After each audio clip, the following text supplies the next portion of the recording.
계신 분들 중에서 종교가 있으신 분들, 예상외로 많으시네요. 혹시 이제 종교가 있으시면은 본명이나 세례명이 있으신 분들. 오, 덧돈 김태균 씨. 우리 김태균. 아니 그거는 별명이고 저희 어머니가 네. 불교를 굉장히 이제 믿으시는데 저희 어머니는 본명이 관음화. 아, 네, 그리고 저는 범일. 오, 호랑이가 하늘에서 내려왔다. 뭐 이런 뜻이죠. 오, 굉장히 비슷해요. 어울리세요, 근데. 진짜 호랑이 같아요. 네. 저는 성진, 이룰성자, 참진자. 아, 신부님께서는 유스티노. 예. 왜 불교와 천주교에서는 이렇게 본명과 세례명으로 이름을 새로 붙여서 부르게 됐을까요? 앞으로 네. 내가 이루고자 하는 원하는 뜻을 이름에 좀 담았을 것 같아요. 예. 아, 꼭 깨달음을 가고 수행을 하는데 참 도움이 되는 삶을 살았으면 좋겠다, 이 제자가. 그런 염원을 담아서 경전 중에서 좋은 글귀와 글자를 뽑아다가 짓습니다. 아. 이유는 불교가 인도 당시에서 처음으로 이제 종교로 자리 잡으려고 할 때 모습을 봐야 됩니다. 인도가 무슨 제도가 있죠? 카스트 제도. 예, 카스트 제도. 인도의 카스트 제도는 이름을 딱 들으면 계급이 나와요. 부처님 제자 중에 이제 한 분이 우빨리라고 하는 분인데 이게 이발사. 이발사는 수두라 계급. 카스트 사성 제도 제일 아래. 근데 이분이 또 누구의 이발사였냐면 왕자의 전속 이발사였어요. 그런데 왕자가 석가모니 부처님 출가를 하려고 하니까 이 우팔리 장자라고 하는 분이 눈치를 채고 먼저 출가합니다. 그런데 불교는 들어오는 순서에 의해서 선배 후배가 정해집니다. 와 하루도. 네, 그렇죠. 이발사가 그럼 선배가 된 거예요? 그렇죠. 그러니까 어떻게 선배 스님 사형으로 그 밑에서 절도해야 되고 따라야 되는 거예요. 그러다 보니까 부처님께서 성을 못 부르게 합니다. 그렇죠. 계급이 나오니까 선입관이 생기면 이런 문제가 자꾸 생기잖아요. 그래서 나중에는 아예 새로운 이름 본명을 주게 되는 겁니다. 그 천주교에서는 존경하는 유명한 성인들을 이름을 따서 세례명을 짓습니다. 근데 원래 저는 돌아가신 이제 김수환 추기경님께서 세례명이 스테파노세요. 그래서 이제 김수환 추기경님을 본받고 싶어서 이제 스테파노로 세례명을 지었는데 그 세례명을 적는 분이 두 글자는 기억이 나는데 두 글자가 기억이 안 나서 자기가 임의로 유스티노라고 썼습니다. 그래가지고 제가 그때 신부님한테 나 세례명 바꿔달라고 그랬더니 신부님이 세례는 낙장 불입이다. 다 그 안에도 하느님의 뜻이 있으니까 받아들여라. 그래서 유스티노가 저는 됐죠. 그렇게 어딨어? 웃긴 얘기 아닙니다. 진심입니다. 네. 근데 좀 차이가 있어요. 불교와 천주교의 차이. 예, 뭐냐면 신부님께서는 이제 그 앞 성인의 세례명을 이렇게 쓰신다고 하셨잖아요. 네네. 불교는 그걸 좀 금기시합니다. 원효 이런 걸 지으려고 사명 그러면- 뭐 이런 거. 아 그게 안 돼요? 그거는 이제 너는 뭔데 출가하자마자 원효냐 이런 거. 네가 너는 뭔데, 원효면 뭔데? 나는 뭐냐 그런 너 같은 이상하게 게. 되는 거야. 아니 이제 왜냐면 이게 출가는 시작점이지 완성체의 모습이 아니에요. 그러니까 어떻게 될지 알 수가 없는데 처음부터 너무 이제 큰 이변을 받아버리면 힘든 거죠. 이게 신부님 스님이 이렇게 되시려면 네. 많은 것을 절제하고 또 내려놓으시고 준비 과정 동안 정말 말 그대로 험난할 수밖에 없는데요. 이게 어느 쪽이 더 힘드신지 혹시 두 분 사이에서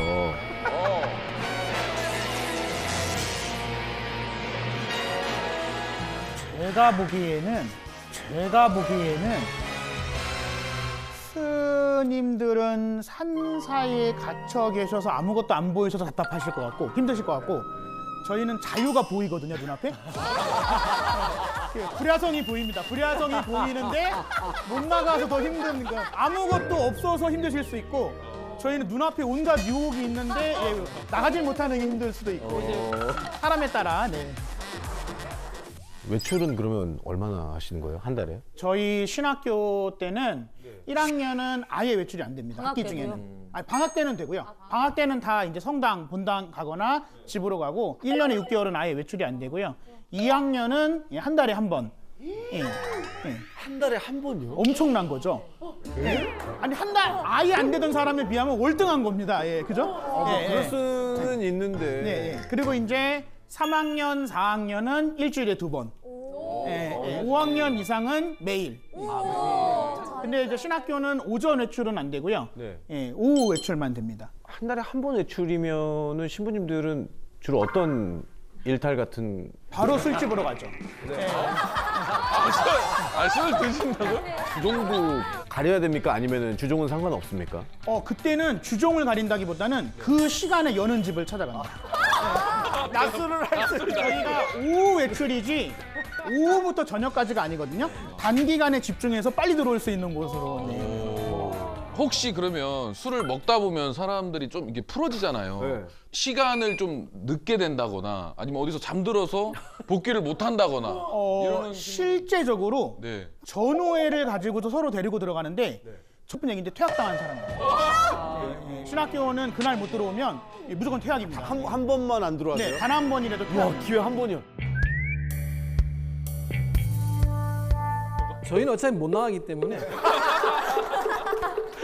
저도 출가해서 해발 450에 전북 장수라고 하는 곳에 있었거든요. 그러니까 새 소리에도 깜짝깜짝 놀랍니다.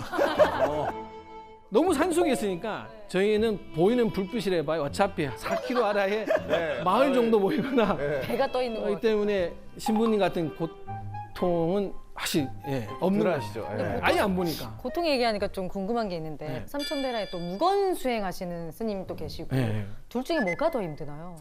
혹시 중간에 포기하고 싶었던 적이 혹시 솔직히 있는지. 사실 이게 스님들이 그 출가하고 한 6개월 정도의 인턴 생활 걸치고 또 21일 동안 전국에 있는 스님들이 모여서 집체 교육을 받아요. 합숙을 하면서. 그때 이제 등을 벽에 붙일 수 없고. 그리고 이제 하루에 한 1080배를 하고 일주일마다 하루 1,080배. 네, 하루에 1080배. 허리, 와. 그리고 일주일마다 이제 3000배를 하거든요. 그런데 또 하나 더 붙죠. 무건입니다.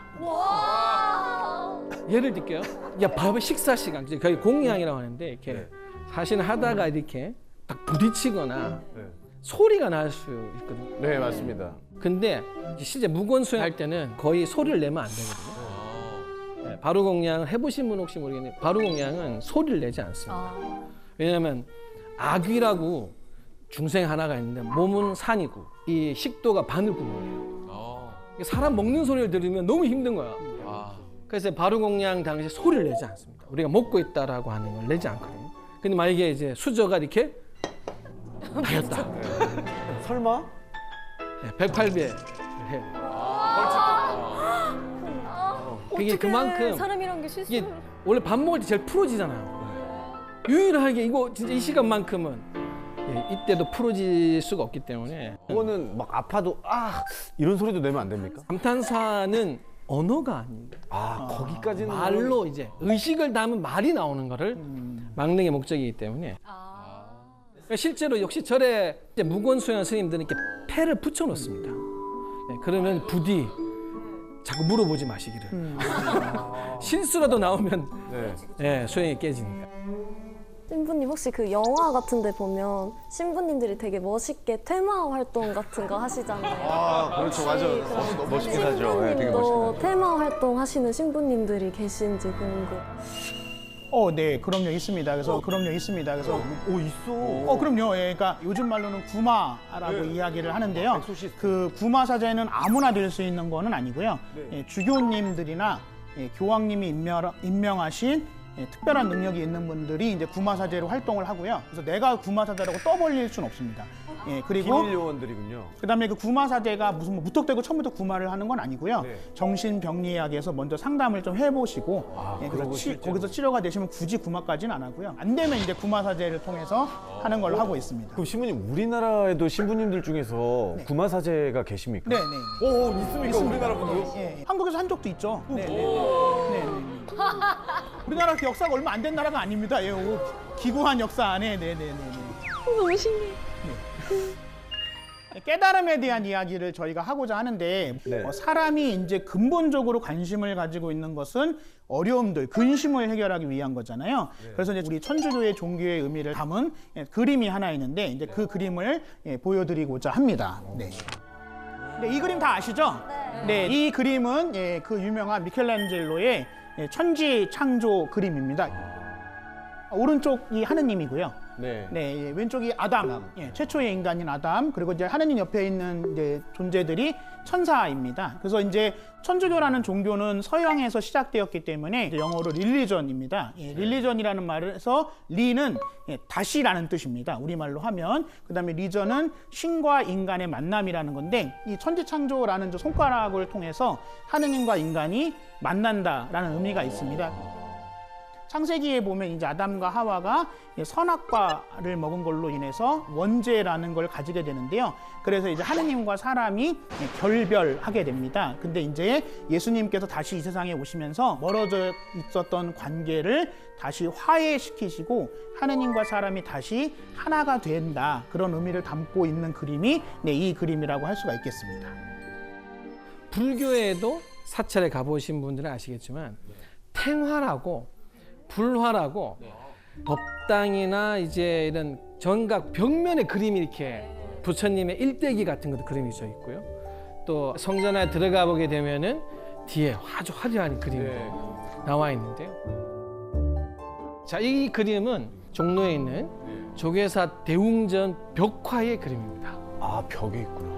제일 오른편의 그림은 설산 수도상이라고 부처님이 이제 설산에서 수행정진하는 모습이고 지금 그 왼편에는 잘 보시면 보리수 아래라고 하는 나무 아래에서 거의 깨달음 이루는 장면인데 요 밑에 이렇게 보시면 저 뭐야, 쟤는? 이렇게 나쁘게 생긴 방망이 들고 악마 도깨비들인가요? 네, 불교에서 나찰이라고도 그러고 이렇게 보면은 앞에 이렇게 호리병 같은 거 이렇게 밧줄을 이렇게 막 당기는 그림이 보이죠? 이게 부처님과 씨름하는 거예요.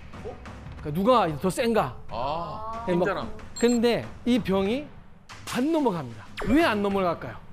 그만큼 마음이 담겨져 있어서. 마음이 담겨서, 네. 꽉 채워진 마음. 꽉 채워져서. 마음이 담기면은 무게가 얼마나 될까요? 천근. 천근, 천근만근? 천근만근, 설마? 천근만근. 설마? 그건 속담이어가지고. 속담이어가지고. 불교하고 딱 관계 있는 건 아닙니다. 자, 이 병은 비어 있기 때문에 안 넘어가는 겁니다. 텅텅 비어 있어서. 이게 무슨 의미일까요? 쉽게 말해서 욕망이 없는 자는 욕망으로 속일 수 없습니다. 돈에 욕망이 없는 자에게 돈으로 사기칠 수 없고요. 욕심이 없는 자에게 명예나 재물로 역시 마음을 뺏어올 수 없고요. 불교의 이름 또 다른 이름이 뭐였냐면 종교였습니다. 종교? 서양의 릴리전이라고 하는 것을 번역할 때 종교라고 일본에서 당시에 번역을 했는데 그게 불교를 다르게 부르는 말이었습니다. 종자가 마루종자입니다. 산마루, 가장 높은. 그래서 종교가 어떤 뜻이었냐면 불교가 가장 수승한 가르침이라는 뜻이었습니다. 그래서 가장 수승하고 높은 깨달음을 스스로가 한 걸음 한 걸음에서 그 산 위로 오르는 가르침을 통해서 깨달은 자가 되는 것이기 때문에 종교, 불교의 형상이죠.